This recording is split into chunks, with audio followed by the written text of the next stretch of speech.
The knock came hard enough that the wooden latch rattled. A soldier shoved a folded paper through the doorway and did not wait for an answer. "You must leave by 12, he said, flat and exact. Ennia's hands tightened around the cloth that wrapped the loaf she meant to give Marta for breakfast. Fear sat in the base of her throat.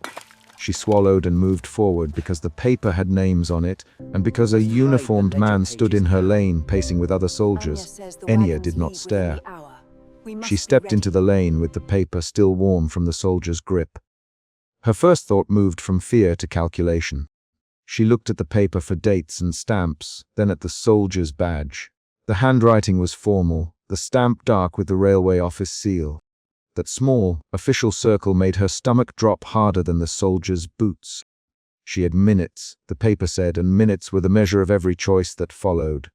Outside, the lane smelled of damp plaster and wood smoke. Children had not yet appeared. A neighbor's goat bleated as if answering the knock. The cold morning light cut down the street. Ennia tucked the loaf under her arm and kept the brass locket clenched beneath her palm. Fear pushed her feet toward the square where the mayor might explain something, or bargain, or refuse, anything to add weight against the order. She had a name in the town and a small reputation for steady hands. She moved through the lane with the precise calm of someone who folded cloth for a living. Her husband, Peter, came out from the back room with a wool cap, hair still uncombed. He nothing at first. He read the paper, then stared at Ennia's hand holding the locket. "Peter, Ennia, they won't say why here. They only write times." Her voice did not tremble when she spoke. She forced her hands to fold the loaf tighter into its cloth. Doubt hovered between them. Was this a mistake, a wrong list, an error of addresses? The doubt tightened when the next house door opened and another soldier repeated the same line. At the square, Mayor Joseph Novak had already gathered a cluster of people by the well. He held the folded papers and read aloud with a voice that tried for authority and failed. All residents must vacate the town by 12 hours from notice. Personal property may be removed only within that period. Re-entry is prohibited until further declaration. His words were short and mechanical. A woman, Marta Novke, spat a small curse and demanded a reason. "Joseph, what is this for?" "Marta, my mother, she sleeps until the sun is high." "You cannot make her move like this." Marta's hands were full of a shawl and a bundle of herbs. Her voice cut quickly from anger to pleading. Ennia stepped closer so she could see the mayor's face. Mayor Novak folded his paper and rubbed the bridge of his nose. "I cannot answer with certainty.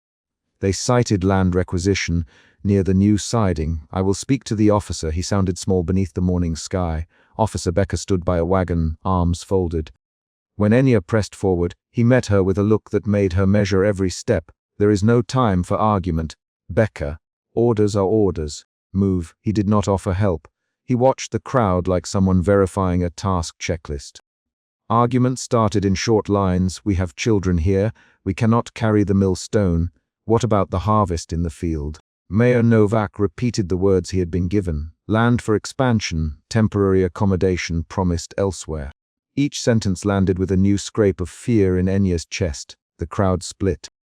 Those who refused to accept, those who tried bargaining, and those who moved immediately to gather what they could. Peter moved from house to house with a list in his head.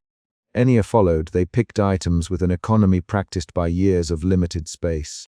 The locket, a ledger with their names scrawled on the first page, a small iron kettle, a bundle of knitted socks, a length of rope. Every selection was a small wound. "Take the kettle," Peter said, lowering his voice. "We'll need hot water. Where we going?" His jaw set as he spoke. He moved quickly, arms making wide, certain motions. Ennia watched him pick up the kettle, and then pause at the dresser where the locket lay. "I will take the locket, Ennia. It is all I have left of my mother's face." She brushed the dresser top, feeling the worn grain with fingertip memory. The decision folded into a brief quiet between them. Ennia's hands trembled when she lifted the locket. Her fingers shook because the room smelled of flour and the kettle was warm from last night's stew. Neighbors came and went through doors with pace set by panic or habit.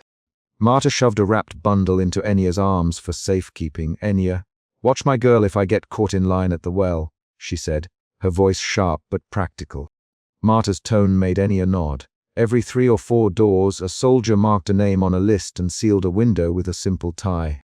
Enya watched a young man, Thomas, argue until a soldier took his cart keys and handed them to the nearest sergeant. Thomas swore and then started to gather sacks anyway, hands moving faster now with resigned force. The town's pace became mechanical. Load, close, leave. They moved to the railway sidings because people expected the mayor to have answers there. The sidings smelled of oil and cold iron. A distant locomotive sat like a patient animal. Mayor Novak had a conversation with Officer Becker beside the tracks. Enya and Marta edged closer, staying within earshot. They chose this town for the land, Novak without looking up. They say the line expansion needs it. They offered compensation to those they listed. They call it relocation for public works. His mouth tightened on the last word. Marta hissed, relocation. But where will we go? Her voice broke and snapped between questions. She lifted her chin toward the warehouses beyond the siding, where a thin white smoke rose. Becker answered with a curt shrug. Temporary housing will be arranged at the depot settlements. You will be transported by rail and guarded while transfers occur. Questions for higher command. I do not arrange housing. The refusal landed like a plank between the mayor and the crowd. Enya's fear adjusted into anger. Her hands clenched on the locket so hard the metal bit into her palm. Anger focused her. It turned the fear into specific plans. She stepped forward. Mayor Novak, what about the old and the children? Give a delay. Give them time to pack properly. Her voice was steady but sharp enough to carry. Novak looked at her and then at Becker. Enya, I have asked. They will not delay. They fear sabotage to the line. They want a clear sight by dark. The mayor's shoulders slumped. He the word sabotage like a foreign object. Becker's jaw moved. Order is firm. Anyone causing obstruction will be detained. He pointed at a cart being loaded slowly, the driver's hands trembling. A small cluster responded with a quick heated back and forth. Detain us then, Thomas, but you'll have to take my wife, my child. We won't be delayed for there to be more trouble, Becker replied. The argument mounted into a rapid exchange of 3 to 6 lines as people challenged Becker and he pushed them back. Enya heard Marta call, Joseph, do something! And Novak answer, I am doing what I can, Marta. Their voices collided and then gave way to the business of hauling sacks and folding beds into wagons.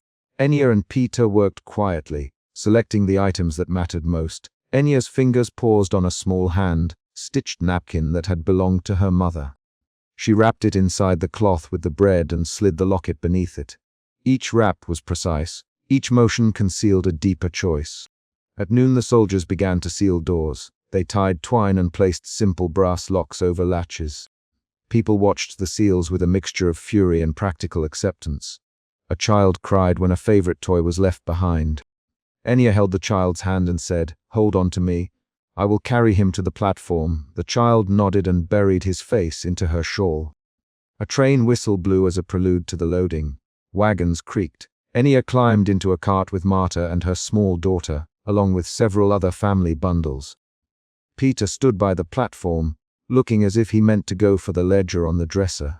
He looked at Enya and then at the house where the locket had been picked up. Peter, we must go now. Enya, voice firm. He began to move, but his foot snagged on the threshold. He turned back toward the house, as if some unaccountable force still held him to the room. Enya watched his shoulders rise with indecision. A child began to cry near the cart. The noise made the soldiers glance up. A sergeant shouted, Board now. The command pushed everyone into motion. Peter started walking away and then stopped, eyes fixed on the dresser where the locket used to sit in a small dish. The scene tightened. He had the ledger and the kettle, the locket. Enya realized she had left it without fastening the chain. She had wrapped it but not tucked it under her scarf. She him quickly. Peter, check the dresser, please. He paused, then turned back. The cart's wheels rolled slowly. Enya's heartbeat was a measured drum now. Fear had changed into urgent action and then into a focused plan to avoid losing the small, irreplaceable thing. Peter slipped through the doorway and closed it with a soft hand. Enya watched his back until a soldier started calling names. The wagon jolted forward. A child began to wail. People leaned toward each other, offering a hand or a shawl. Enya kept her eyes trained on the lane where Peter had returned, calculating how long it would take him to come back. Minutes passed with the cart moving away and the street thinning. Enya's mind ran through lists, neighbors who might have stayed behind, doors left unlocked, the names on the official list. Doubt crept in again. What if the locket was gone? What if Peter did not find it? The thought pushed her chest tight. Her hands found the cloth, wrapped loaf as if to anchor her. Peter reappeared at the edge of the platform, breathing hard and holding his palm empty. He had the ledger and the kettle, but his face gave nothing away. He climbed onto the wagon with one quick step and then reached for Enya's hand. Did you find it? Enya, voice low. Peter met her eyes and said, no. I left it on the dresser. I thought you had it. His words were precise. The wagon lurched. Enya's fingers went to her scarf where the locket had been hidden. She felt only cloth. Something in the wagon made a small, sharp sound as if a strap had slipped. A child started to shout that the train was leaving. The carts rolled toward the siding where the locomotive waited. Enya saw, at the last moment, a soldier closing a door at the back of the row of cottages. She slid down from the wagon and ran. The wood under her boots was slick with morning dew. She shoved past a group of villagers and into the lane, breath loud in her ears. Her feet hit the threshold she had left minutes before. Inside the room, the dresser stood as it had that morning, the linen folded, the small dish empty. Enya's hands moved faster than thought. She reached the back drawer and pulled. There was only a scrap of paper and a bent pin. She turned the small house inside out with quick, clean motions. The mattress, the blanket, the kettle's shelf, no locket. A soldier rounded the corner and grabbed her elbow. Woman, step away, he said. My locket. Enya, voice narrowing, I left my locket. She yanked her arm free. Her voice carried a command now. It was rage sharpened by fear. The soldier cursed and tried to block her path. A shouting match erupted in short bursts as the soldier called for backup and Enya called the soldier by name and then by rank. For a moment everything stilled. Enya and the soldier, the closing wagon in the distance, the mayor watching with his hands empty. Then a soldier knocked the brass dish from a windowsill, and it skittered across the floor. The noise was a small thunder that turned heads. People gathered in the lane with question and alarm on their faces. Peter lunged through the door, clutching the locket in his fist. He had it between his teeth and his eyes were wild. He shoved past the soldier. Breath heavy here! He cried. He slammed the locket into Enya's hand and shivered. Enya held the brass warm in her palm. It had a small picture pressed inside, her mother's face on a strip of paper. The movement of putting the locket to her chest made something in her chest loosen. She whispered, Peter, don't ever, and then stopped because words meant nothing here. The soldiers checked names and stamped papers. Some wagons filled and moved. Some houses were sealed and left standing with a paper tag on the door. Enya and Peter climbed back onto their cart and took a place near Marta and her daughter. Enya kept the locket beneath the cloth by her bread. She kept it where she could touch it without letting the chain dangle. At dusk the square thinned. The wagons had gone and the tracks bore the town's departure. The mayor walked among the empty benches and the overturned cups on the well's rim. He stopped and leaned with both hands on the post of the notice board where the official order had been tacked earlier that morning. Enya stepped down from the cart with the loaf in her hands and sat on the low stone step of the empty cottage where she had woken. She folded her hands the way she always did when she wanted to steady herself. The locket lay on her palm. The bread smelled faintly of caraway and smoke. Her steps had been hurried all day. Now they slowed to a careful, deliberate rhythm. Peter sat beside her, hands still stained with flour from the morning's packing. Marta crouched nearby, arranging her daughter's blanket. The silence that arrived did not feel like relief. It felt like a measurement of what had been taken. Enya touched the locket once more and then closed her fists. She listened for the track's distant echo and for any footfall that might change their plans. That evening they planned the next day with the kind of practical list that kept people from unraveling. Where to find shelter at the depot, who could share a tent, who might look after the elder women. These were small, concrete steps against a huge, official decision. Enya spoke in short sentences and asked direct questions. She kept repeating a few names and tasks to make them stick. When the camp lights glowed at the siding, Enya folded the napkin with her mother's handwriting into the loaf's cloth. She pressed the brass locket against it and felt a small, definite relief. Outside, the town's empty windows reflected the lamplight. Inside, the cart smelled of damp wool and baked bread. As they pulled away from the town, Enya watched the stoop recede. She saw a single rocking chair on a porch with its cushion gone. She watched a curtain twitch in one upstairs window and then stillness. She folded her hands again, the habit steadying her the way it always had. The final sound before the bend in the road was the damp creak of cart wheels and the soft, steady breathing of those who traveled with her. She closed her hand around the locket and considered the day's choices. To run back, to argue, to accept the official order with the mayor, to keep the small things that reminded her of the house. Fear had driven her at first. Doubt slowed her down. Anger focused her into action. In the end, practical care had steered the decisions that kept them together. The town's shape thinned behind them, and Enya held two small things, bread and brass, against the dark that would decide where they slept tomorrow. When the wagon stopped for the night near the siding, Enya sat on a low step with the locket on her palm and the bread wrapped tight. She listened to the low hum of the camp and the far, metallic cry of a locomotive under maintenance. She folded her hands and counted the breaths until sleep came in small, guarded waves. The town would be empty at dawn, and the next day's tasks would be precise and cold, but for now she had the locket and the loaf. And that was enough to keep her steady until movement began again. Captain Rylov shoved aside the rag curtain and read one name aloud. Enya Kovisas. The voice left no room for answer. Fear sat low in Enya's chest. She felt it there before she moved, felt it like a cold weight pressing her ribs. She tightened the satchel strap with both hands and stepped into the doorway as menacing boots filled the lane. She had been awake when the knock came the day before. A folded paper had been pushed under the door with the same flat command.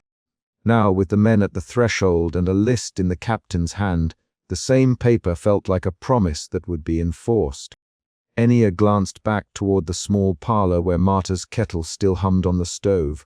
Her hands smelled of flour and hearth smoke. She folded them once, then again, trying to turn the flat panic into a task. Enya! Marta's voice hit like a gust. Marta moved past her, one child clutched to her chest and another tugging at her skirt. What will you take? Marta. The words were quick, sharp with panic and practice. Enya handed over the wrapped loaf without answering. Take the bread, Marta, she said. Her voice was low and steady, but her fingers trembled. She caught a glimpse of Lydia in the doorway across the lane, the old woman's shoulders curved as if trying to make herself smaller. Outside, a soldier called names in a measured tone. Koran, Pitta. The lane smelled of wet dirt and boiled cabbage. Enya moved from door to door, placing a hand on a neighbor's sleeve, then retreating when a boot shifted like a threat. Doubt pushed at her. Could she leave the brass locket behind? She slid the locket inside her shawl and pressed it close to her ribs, feeling the faint warmth of the tiny photograph inside. A captain's palm slapped the manifest. Everyone to the square, Captain Rylov ordered. Now, his words left no room for negotiation. Enya's jaw tightened. She felt anger in the way her fingers closed, not as a declaration, but as a readiness to act. At the gate, Father Pitar stood already, collar open, hands folded. Captain, we need time for the elderly, he said. His voice had the even cadence of someone used to speaking to crowds. Father Peter, the captain answered without looking up. The list is set. Move them. Motherless children shuffled past with bundled coats, their faces pale from wakefulness. Mayor Koran stepped forward, hair damp at his temples. We have livestock, supplies. He began. Names are given. The captain cut in. You will comply. The mayor's hands fluttered. He had the look of a man trying to count the holes in an argument and finding too few. A soldier moved down Enya's lane and marked a splintered doorframe with a slashed chalk line. He moved to Lydia's house and knocked the trunk open with the butt of his rifle. Enya followed him inside on a breath, hiding the locket in the fold of her blouse as the soldier pawed through linens. He tossed a wooden toy aside. Lydia's small hands lifted a handkerchief to her mouth and did not speak. Outside, voices rose into a tense chorus. We only have hours, Marta hissed. You cannot make us leave with nothing. We must keep the children warm, a man said. The soldiers replied with orders and the rustle of boot leather. Enya helped Marta fold a child's coat, hands efficient, movements practiced from seasons of barter and thrift. Her mind raced through a list of small things she could not carry. The cracked jug on the shelf, the neighbor's fishing net, the patchwork quilt on her own bed. She chose the quilt's corner and pulled free a small square of cloth that smelled of lavender and soap. At the square the mayor stood beneath the municipal hall's flagpole, reading for an audience he had not gathered willingly. The soldiers posted the manifest on a board.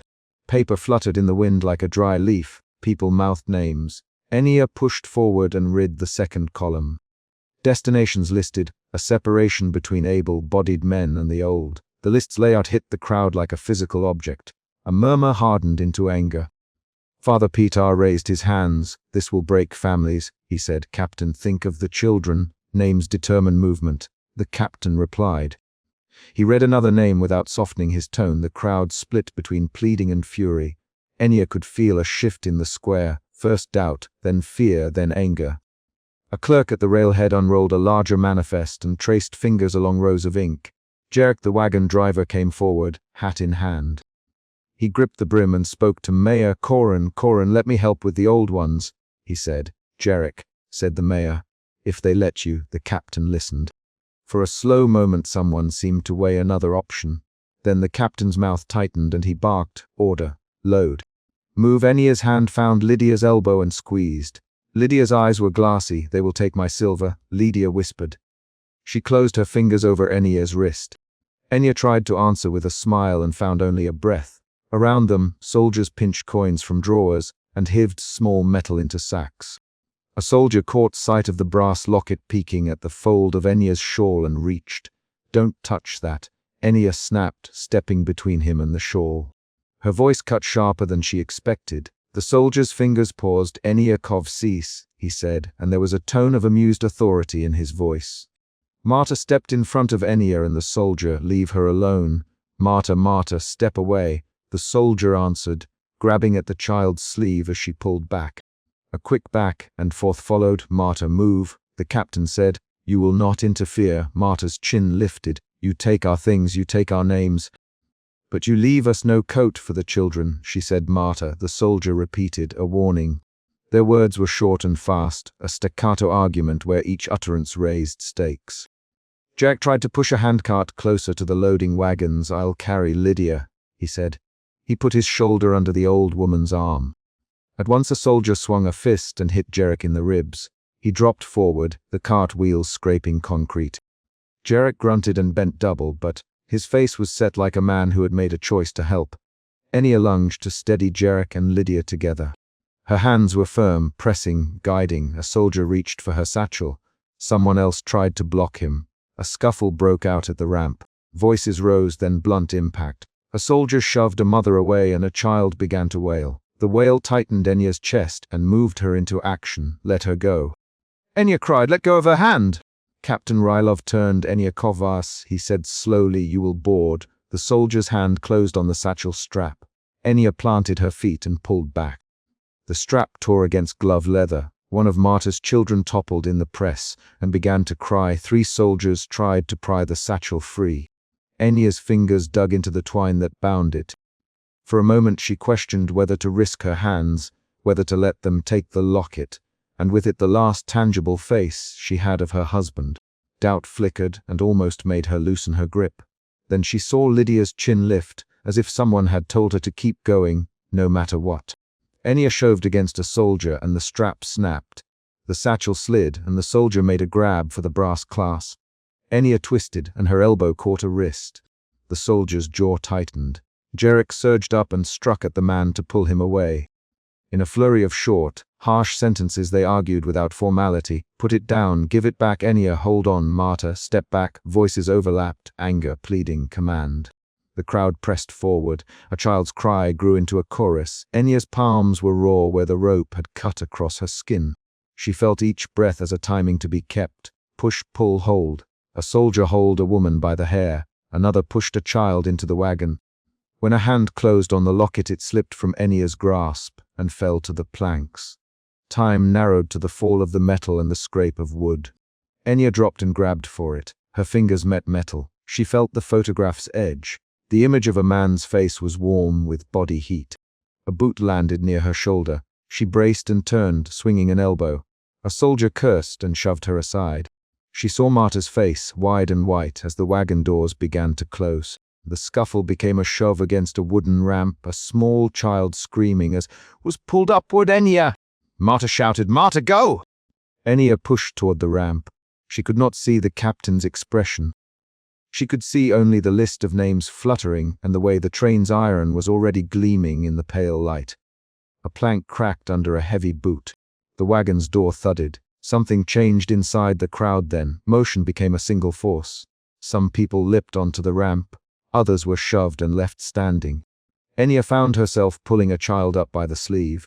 A soldier snatched at her wrist and nearly wrenched her arm free. The child scraped his knee. Blood darkened the pant leg. Enya hissed and put her shoulder into a soldier, feeling the wood vibrate under their feet. The captain's voice rose for the first time with a crack. "Close the doors!" The sound carried like a bell. For seconds the square was a chaos of hands and frantic feet. Then, with the slam of a hatch, the wagon sealed. People who had been inside pressed faces to slats and pounded with fists. Outside the railhead a train began to move. The wheels rasped over iron and the carriages lurched. Enya clung to the edge of a plank as the train pulled away, feeling the motion against her knees. She watched the town shrink. A row of cottages, the municipal hall's clock, Mayor Corin's slumped shoulders. The platform emptied in a slow, irregular rhythm. Those left behind cried out. Father Peter knelt and crossed himself. "God watch over them," he said aloud. The mayor whispered something to himself and then wiped his face with a hand that shook. Marta's children were pulled into a wagon's narrow light. She pressed her forehead to one child's hair and mouthed a vow that had no words for the crowd to hear. Inside the carriage, Enya sat on a straw-strewn bench. The air smelled of wet wood and horse sweat. She tucked the locket beneath her blouse, against her sternum, and held it there like a private ember. Around her, people were quiet in different ways, some sobbing softly, some staring at the window. Marta sat opposite, the younger child asleep with its head on her knee. Marta's fingers pressed into Enya's wrist once, as if to check that she was real. Enya's hands were numb from the tug. She flexed her fingers. Her face had streaks of grime and a thin tear line. She closed her eyes for a breath and counted the small things she had managed to bring. The loaf, a chunk of soap, a bundle of dry shirts, the corner of a quilt. Each item was a decision made in seconds. "Enya, Marta quietly, you should have left the locket." "No." Enya answered, "No, I would not." Her voice was steady. It held the same measured tone she had used in the doorway. She did not explain. In that instant, she did not need to. The locket's face was a human map she could orient herself by. Outside, the town passed in short glimpses through the carriage slat. Mayor Corin pacing the platform. Jarek sitting with his head on his hands. Lydia's stooped figure standing in a doorway after the crowd had moved on. The train's rhythm made a soft counting sound. Each clack was a small measure of distance and a measure of what had been left behind. Enya thought of the morning they had buried a neighbor's pig, when the winter had come early and the way the village had gathered to slice the meat into portions. She remembered Father Peter's low laugh when the bell tolled on festival mornings. The recollections came not as fog but as precise details. The sound of a bell's drag, the scrape of a knife on bone, a child's hand stealing an apple. Those images steadied her. A clerk pushed a paper through the carriage slat and called a name. "Enya Kovsis. Disembark at the next stop." The paper smelled of ink and something chemical. Enya folded it and put it in her shoe. She felt a new shift inside, from immediate panic to a tight, deliberate resolve to keep what she could. She did not speak that resolve aloud. When the carriage slowed at a siding, Enya rose and felt the motion pull at her knees. She gathered her small bundles and checked again that the locket sat where she had hidden it. Marta's hand found hers in the doorway. "Enya." Marta, voice small, "We will find a place to boil water. We will find a place," Enya answered. Her words were a simple exchange of fact and plan. A boy from the platform pushed forward and handed Enya a small scrap of paper folded several times. "My mother says hello," he said. His face had the hard look of a child who had been made to grow fast. "Tell her I will remember the stew, Enya." The boy nodded and darted away. The carriage door closed and the train began to roll once more. Through the slats, Enya watched the town's edge blur and then narrow. her body ached with the tug of the day's events. Bruises along her forearms, a cut at her palm where the rope had rubbed, a taste of metal in her mouth from the exertion. She breathed and let the rhythm of the carriage settle her. A shift came when someone in a neighboring bench cleared their throat and spoke in a voice that refused to be swallowed. "They split the men for labor," he said. "They split them like wood for the fire." The words were plain and specific. They turned the group's attention sharp.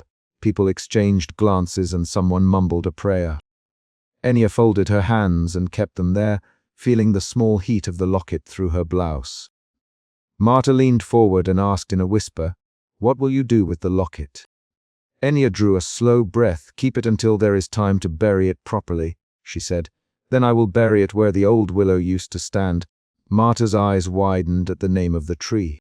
For a second both women were visibly moved by the exact memory of place. Outside the carriage the landscape turned to open fields and grey hedgerows.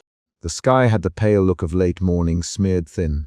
The train's speed washed sounds into a distant hiss.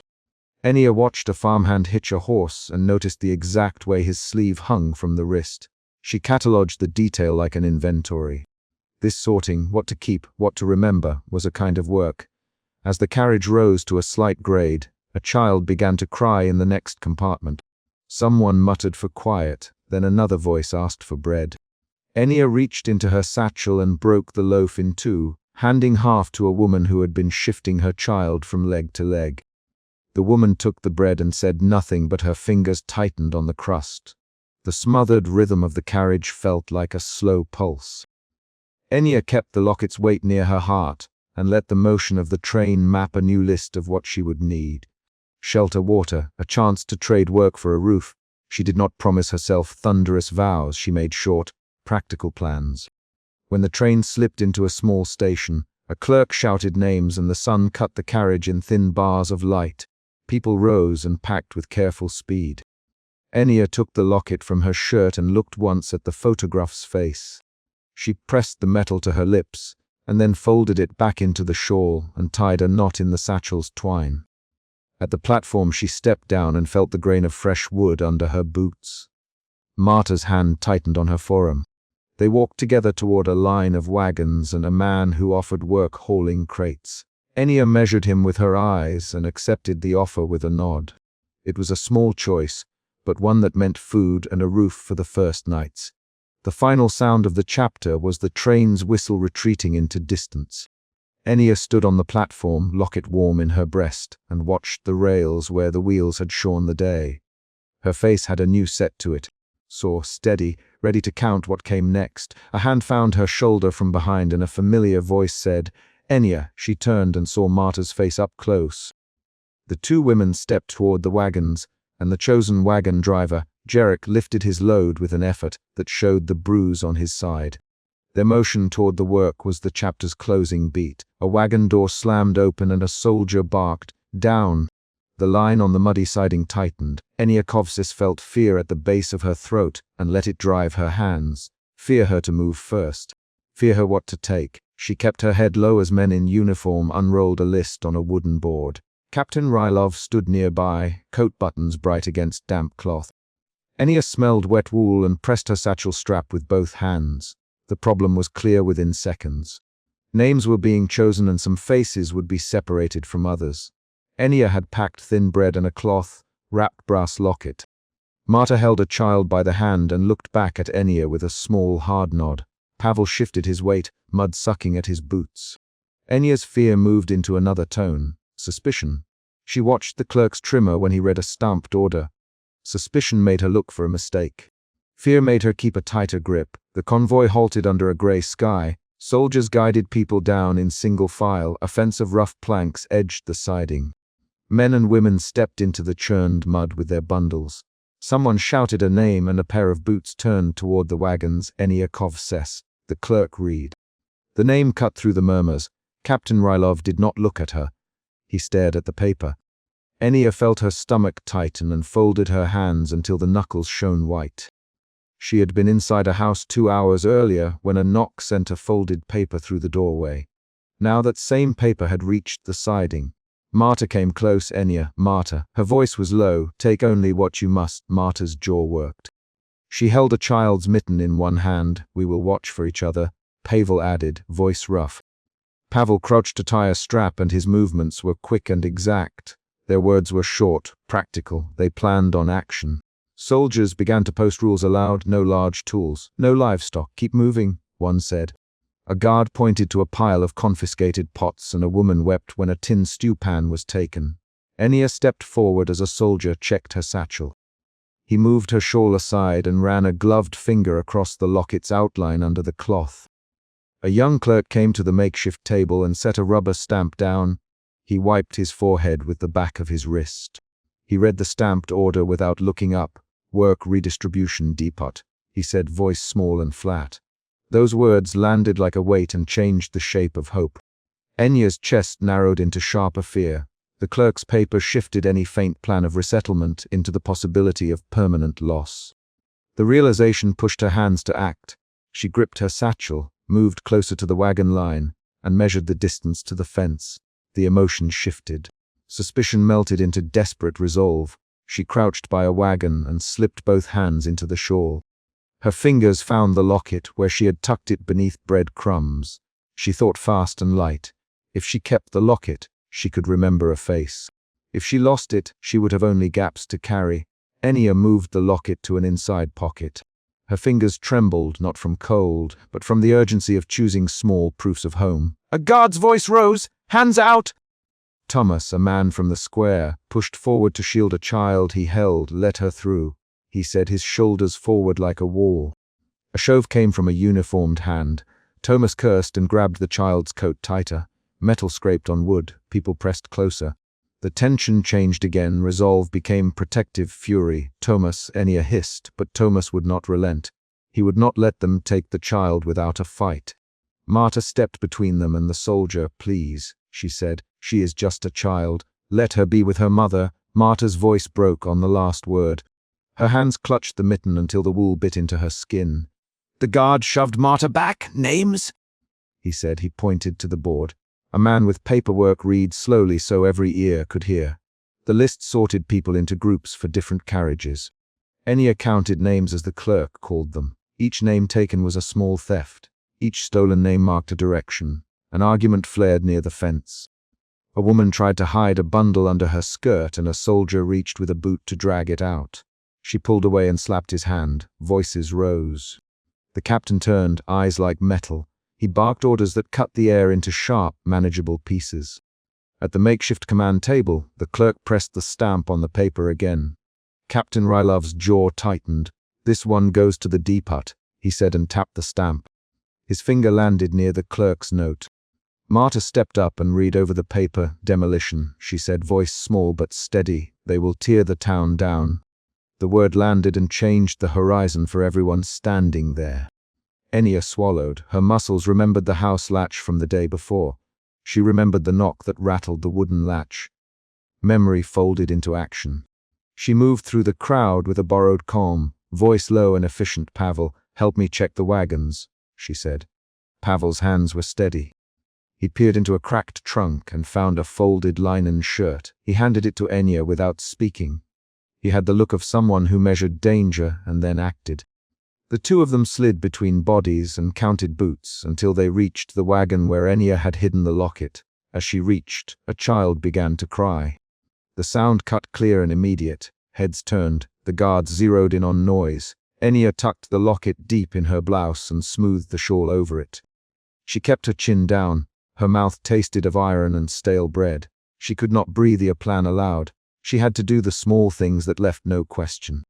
Then a guard caught her sleeve. His gloved fingers tightened. Hold up, he said. He pulled her away from the wagon and forced her hands out.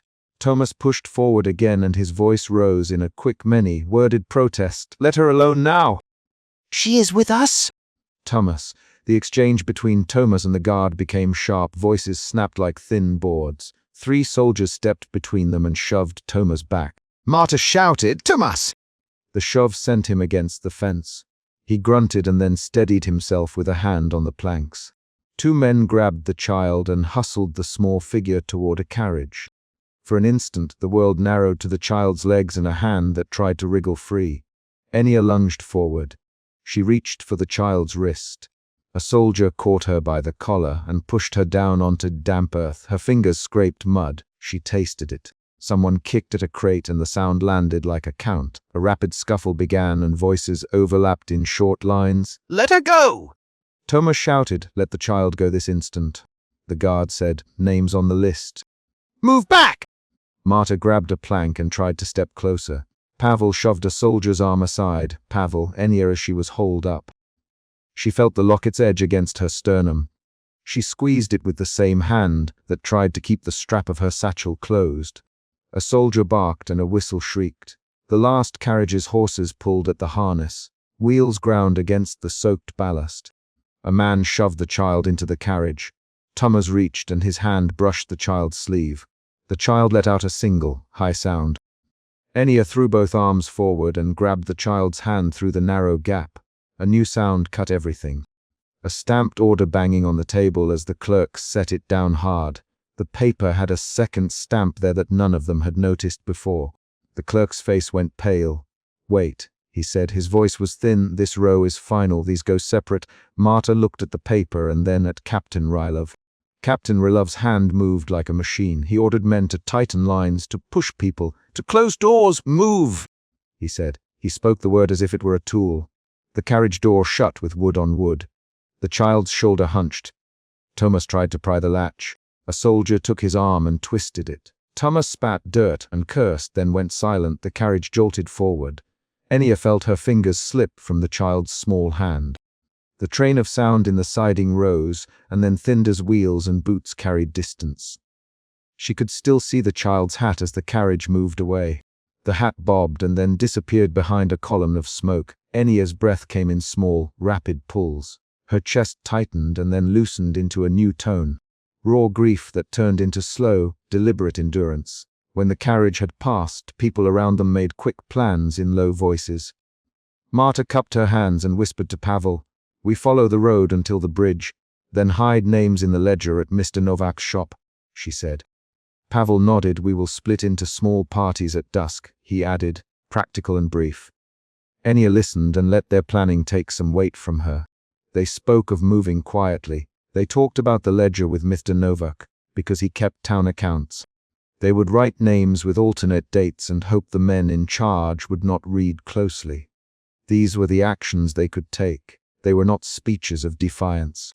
They were small legal evasions and choices. Enya checked her satchel again. The locket was gone from inside her blouse. She pressed her fingers against the spot where it should have been. Empty fabric met her skin. Her mouth dried.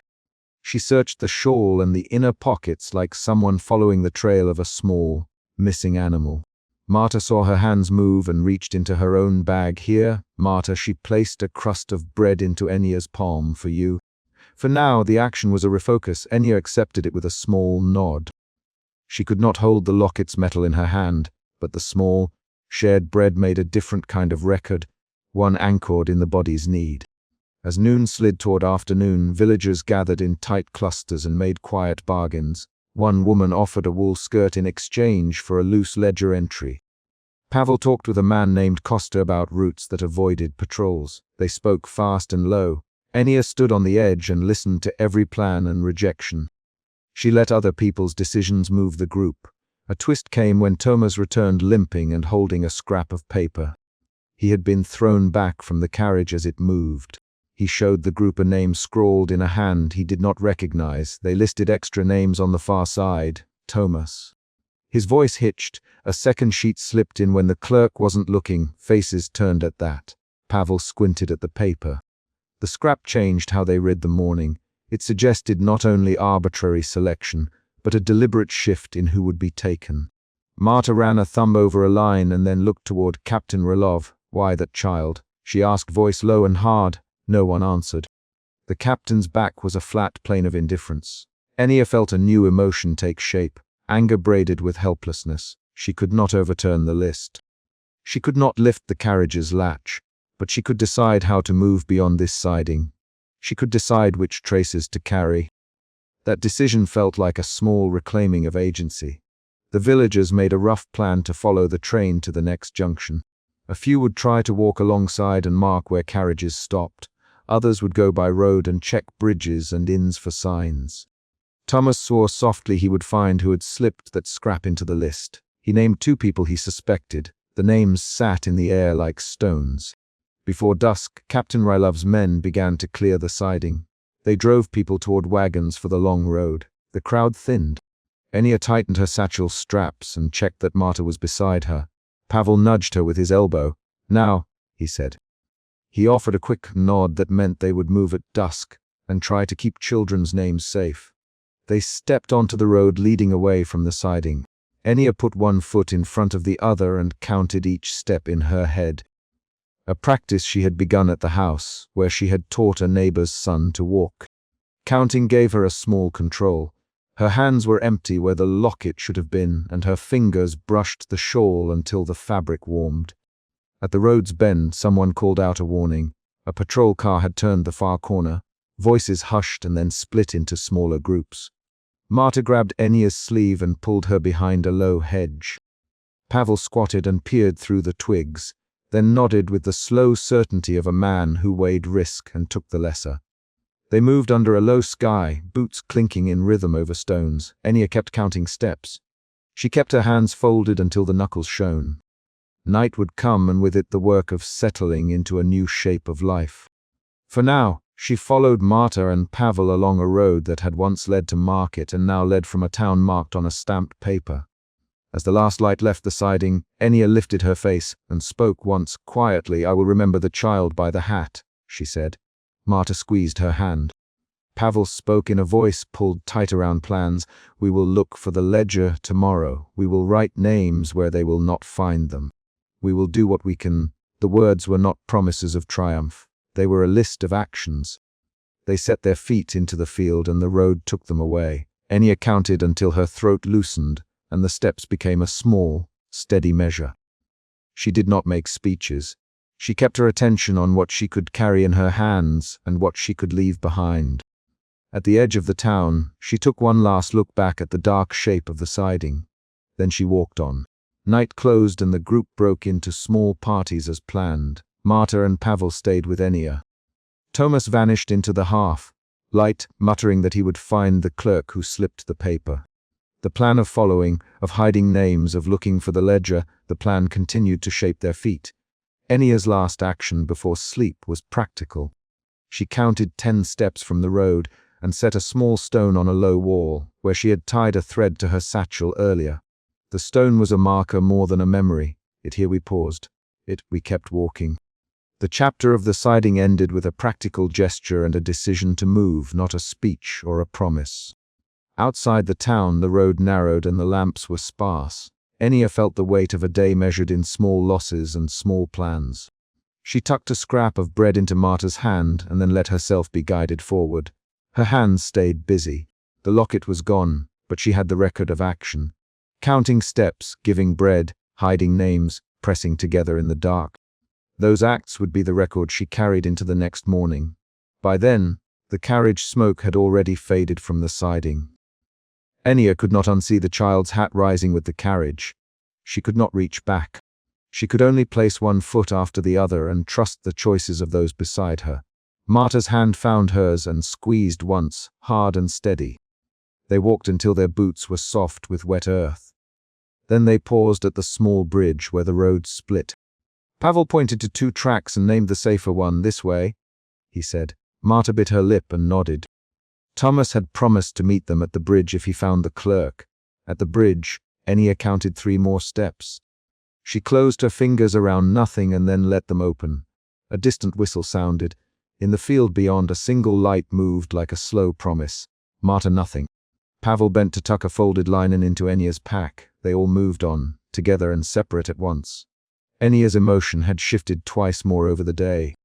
From suspicion to fear, from fear to resolve, from grief to the small endurance of decisions.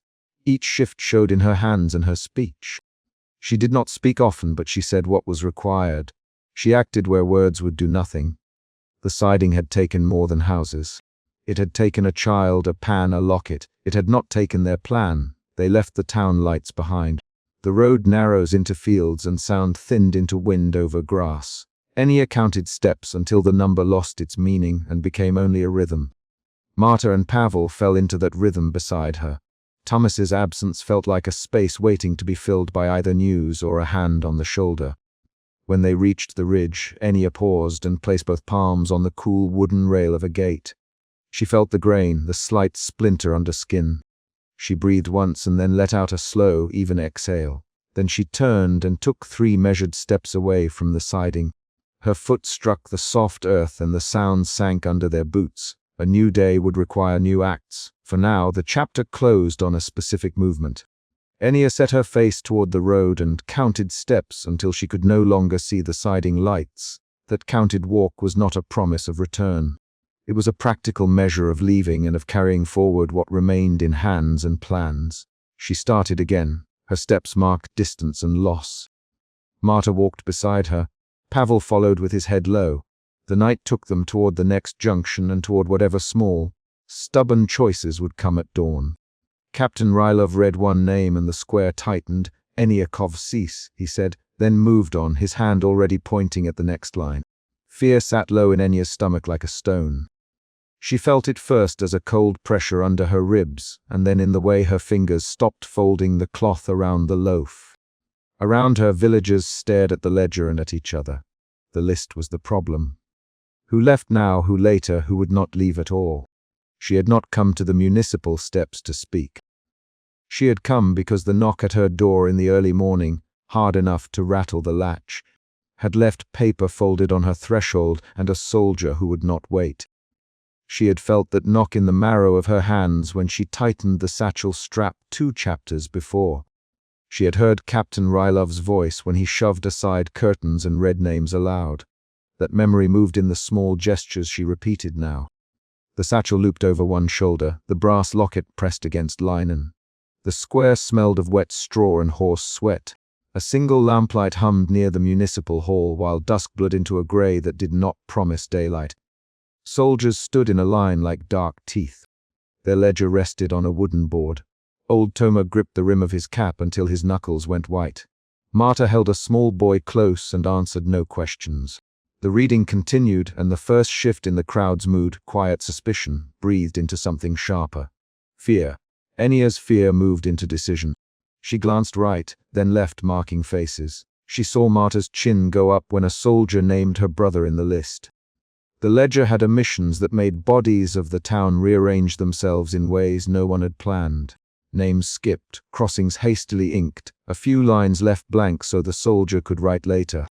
That detail how the list had been altered by hand changed the problem from a general order into a directed sorting.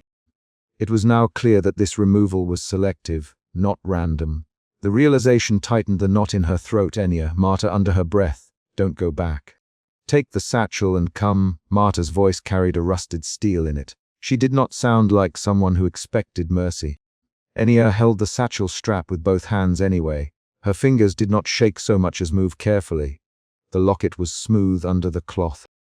She had thought once she might hide it in the hearth, the way she had hidden stitched trinkets during tax collectors years ago. Now she saw the door of her cottage ajar, a light gone out, a narrow lane, and the shape of a neighbor's shawl left on a porch. Old Toma cleared his throat. They took the name from the old ledger, not ours. They marked some men already moved. Who plans this? His voice dragged across the square like a rope. An officer laughed once, low. Rylov looked down at the open page and made a small check beside a name. The check was a mechanical motion. The check was a command. Enya for a moment. She, clearly, Marta, hold Lydia. Tuma, keep them steady. I need only the locket. Her voice was spare, made of short sentences that left no room for argument. Even her asking showed another emotion, threading through fear, protectiveness for what the locket meant to her daughter, to the portrait inside, and to the small evidence of life they were about to lose. The crowd watched the exchange with a collective intake of breath. A soldier near the municipal steps cocked his head. No extra time, he said. The words were a calculation, not a question. Rylov's eyes flicked toward the narrow lane, then back to the list. Enya did not answer him with words.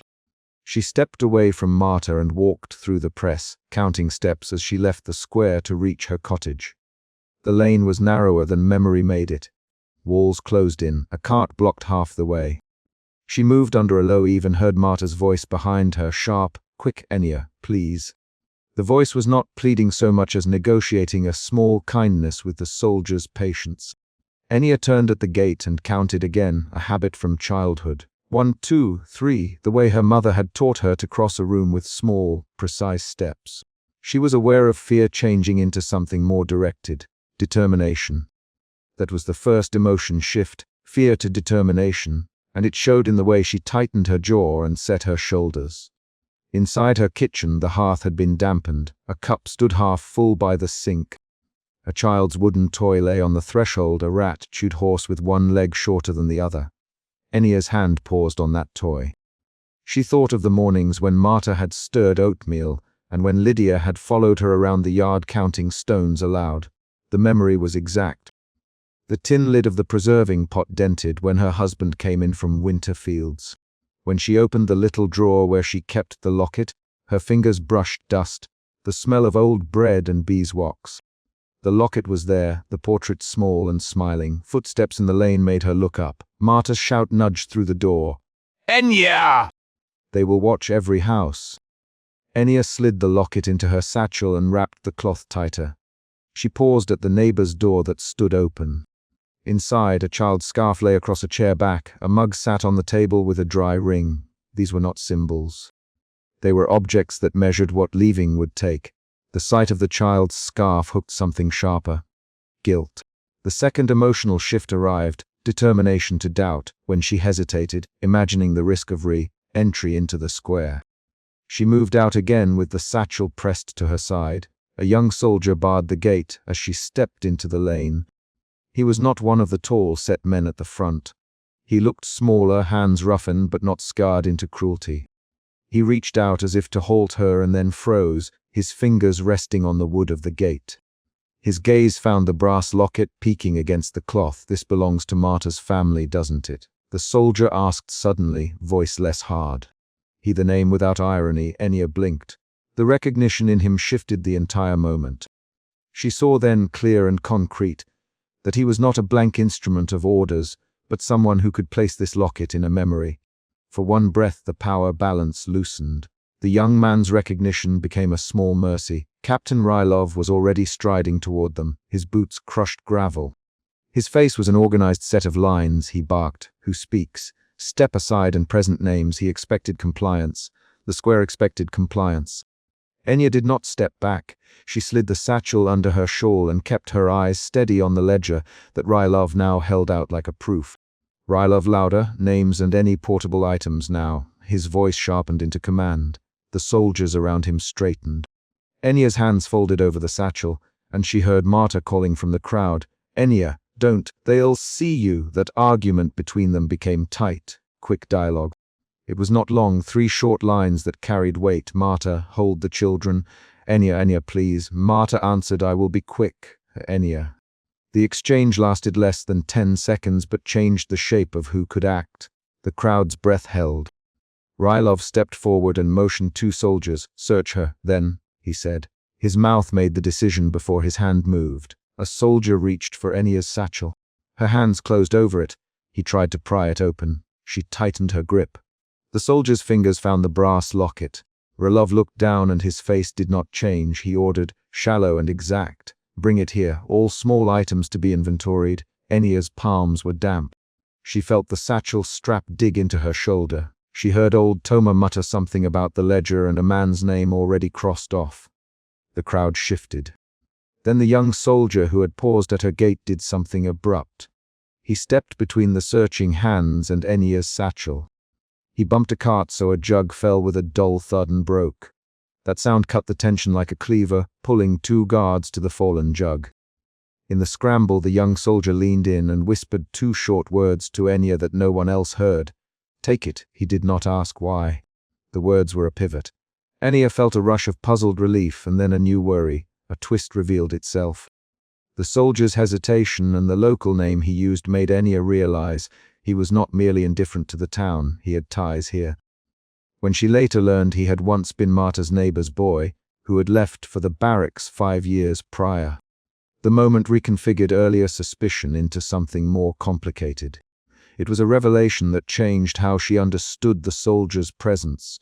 Between organized removal and personal history there were small, human lines that could be pressed into brief kindness. She slipped the locket into her satchel while Marta and others shoved toward the wagons. The diversion allowed her to move through the press. She heard Rylov cursing the break of the jug and ordering heads to roll back to formation. The moment of mercy was small and dangerous. It demanded a further decision. They could not take everything. Old Toma had already been dragged from the platform earlier that night for refusing to part with a carved chair. Enya had seen the angle of his shoulders as men forced him away. She had heard his single, hoarse word, home, the scene imprinted and became a warning.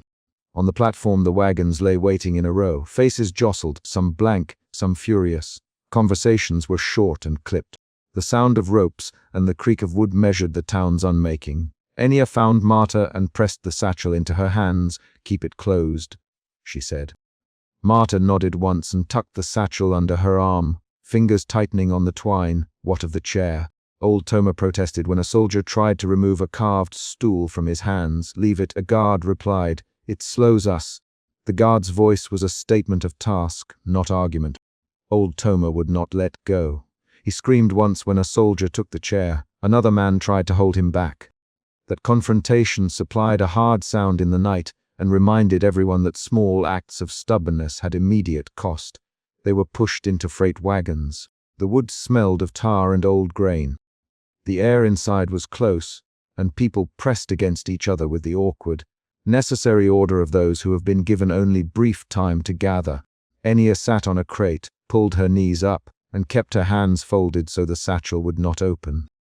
She listened to Marta whispering the names of goods they had lost on every trip, the list of items spoken as if naming them might hold them. Outside, the young soldier who had made room stood at the ladder and watched the wagons fill. He did not look at Enya directly, but he held the broken jug's fragments in a small cloth. When Enya met his eyes, he nodded once. The gesture said more than words, acknowledgement and the faintest apology. That small exchange altered the nature of their relation from prisoner and soldier to a brief web of human recognition. The train began to pull, slow at first, then with steady rhythm. The town receded in pieces as the wagon shuffled over the siding. Enya pressed her forehead to her knee and felt the satchel strap bite into her collarbone. She thought of the neighbor's scarf still on the chair back, and of the child's toy left on the doorstep. Those objects anchored her sorrow to particular things rather than airy loss. She counted off small facts in her head to hold steady. The smell of tar on the boxcar, Marta's fingers knotted into the twine, old Toma's muttered complaints. Dawn came cold. They disembarked at an encampment by a fogged field. The soldiers formed lines, names called, bodies organized again into temporary rows of shelter and ration. Enya and Marta moved away from the crowd with 2 small handfuls of soil and a scrap of fabric taken from the stoop where Enya's daughter had stood the morning they were ordered out. They dug a shallow hole beside the road's grass with a small spoon and dropped the soil and fabric into the ground like a private litany. Enya pressed her palm against the earth. The soil was damp and held the shape of her fingers. The act was not an explanation. It was a decision made visible. It showed in her hands and in her stance how emotion shifted again. Doubt turned into a quiet resolve to mark what they had left behind. She and Marta stayed in that posture until a soldier's shout sent them back to the wagons. The shout was a physical intrusion. Its sound required action. Later that morning, while people mended straps and tried to dry blankets, a rumor moved through the encampment. Several names had not appeared on the ledger at the municipal hall. Those people had been moved the night before to another station. The new information changed how everyone understood the ledger's crossings. It was a small twist, but one that altered plans and introduced a new urgency. Some had not been taken by the wagons at dawn because they had already been removed. Enya's fear returned in a sharpened form, fear, then determination, then concern, another emotional shift that redirected her attention toward those absent names. She spoke to Marta and old Toma in low sentences. "Do you know who is missing?" she asked. Marta listed 3 names, old Toma added one. They realized the ledger had not been a complete record. but a living document changed by men who decided on the spot. That understanding made the nature of the removal clearer. It was administrative but also arbitrary, and that arbitrariness was a new danger that could be negotiated, appealed to, or exploited. Enya watched the wagons move again that evening. Men unloaded wood, and then buckets of soup were passed with rough hands. The young soldier who had helped her hovered near a pile of crates. Enya walked to him and said nothing at first. She had learned over hours how to let silence carry questions. He looked at her and then at the locket patching the satchel where Marta kept it. He did not deny recognition. Jakub, Marta suddenly, stepping up beside Enya and addressing the soldier by the name she had not spoken in years. The soldier's shoulders tightened. He did not look surprised, only tired. Jakub, the soldier, said Marta. The exchange dropped into the air like an unfinished sentence finally completed. It changed the nature of their relations again. Jakub was not an anonymous enforcer, but someone with a history in the village. The revelation explained the small kindness and the hesitation. It was a twist that altered how Enya read the soldier's actions earlier, showing contingency where she had seen only uniformity. Jakub stopped handing out orders and spoke once, close and quick. "They us to hold orders, they us no exceptions. I can't," he broke off. Marta put a hand on his arm in a way that was both reproach and comfort. "Jakub," Marta, short and exact, "help us. Not more than you can." The conversation became an argument of hope and practicality. The back and forth lines were brief and urgent. "Marta, I cannot change the ledger." "Jakub, then tell them something useful." Marta replied, "I will stand in the lane when they check bags." "Jakub, don't risk yourself alone." Enya shot, "We need small help, not a stall." The argument ended with no grand statements, only decisions. Jakub would create a small obstruction at the gate during the next check, offering a chance for one more item to be hidden. Marta would keep the satchel closed and not make sudden moves. Old Toma promised to keep speaking loudly if anyone tried to claim his stool again, so the crowd would notice. That night, as rain began in a fine, steady mist that made wood smell heavier, Enya sat with Marta and Old Toma, and each chose a few things to keep in reach. The rest was left on empty doorsteps they could not return to. They were not grand plans, but practical ones. Who would carry the satchel? Who would watch the children? Who would speak up if soldiers came near? In the early morning, the wagons were called again. Jakub, as agreed, tripped on a rope to break the rhythm of the inspection. Guards moved to secure the fallen crate. In the scramble, a soldier came by with a lantern and did not look closely into Marta's hands where the satchel rested. Marta kept her face steady, and Old Toma caused a ruckus over a broken wheel. The plan worked with small, precise motions rather than dramatic gestures. Enya felt that familiar current of fear and a new, quieter satisfaction at having planned something small and useful. They boarded for the next leg. The train moved away from the encampment with the town further behind each mile. Enya watched porches shrink, stone chimneys reduced to a line. She kept her hand under the satchel where the locket lay. The object warmed slightly from her palm. It was a small, specific thing tethering her to where she had been. By midday they reached a low ridge. The wagons stopped and men were given some bread and water. Enya and Marta dug another small hole and buried a scrap of cloth from the stoop, a ritual small enough to be overlooked but precise enough to be remembered. They pressed the soil with 2 palms and marked the spot with a small stone. The gesture was private and not metaphorical. It was an action that set a place on the road as their own. A messenger ran from the officer's tent and announced a new directive. Some families would be held to be rechecked for documents. The directive meant waiting and possible separations. People murmured. Old Toma cursed under his breath. The presence of this new order changed what had felt final into something still in motion. It was an external event that forced another decision and required them to move. Enya went with Marta to the small line of tents, where officials checked lists. She watched Rylov's ledger again when it appeared, now with fresh ink and tighter handwriting. The checks had become more mechanical rather than chaotic. Enya leaned forward when the officer read names. Her pulse beat under her jaw. The fear rose into a steady watchfulness. She did not speak until her name came again. Then she offered only what the soldiers asked, nothing more, nothing less. When the final call came that afternoon, they were sent to a temporary shelter with little more than the satchel and the clothes on their backs. The train would go on. Men argued, some urged protests, others sat with hands over their mouths. Enya heard Marta whispering the locket's name when she thought no one listened. She felt the locket against her ribs through the satchel, as if it were a small beacon. At first light the next day, Enya and Marta walked to the side of the road, dug a shallow hole, and placed a small pat of soil and a scrap of fabric there. They nothing allowed. Enya folded her fingers over the dirt and let the earth take the imprint of her hand. The action settled the chapter's quiet choice into a concrete closing, a private burial of a piece of home. The gesture resolved a small conflict, what to carry, what to leave, by making a promise in the dirt. The chapter closed on a concrete beat. Marta stood and handed the satchel back to Enya for a moment, their fingers brushing, and a guard called names as the wagons rolled. Enya pressed the satchel to her chest, felt the locket's edge, and then slid the soil into place with her palm. She covered the scrap and tamped the earth with a steady hand, then looked up as the wagons creaked forward and the road swallowed the last view of the stoop. Emotion root fear, emotion shifts fear determination doubt quiet resolve fear suspicion understanding. These motions moved every choice here, visible in tightened hands, counted steps, whispered names, and the small acts that became evidence of who they would carry forward.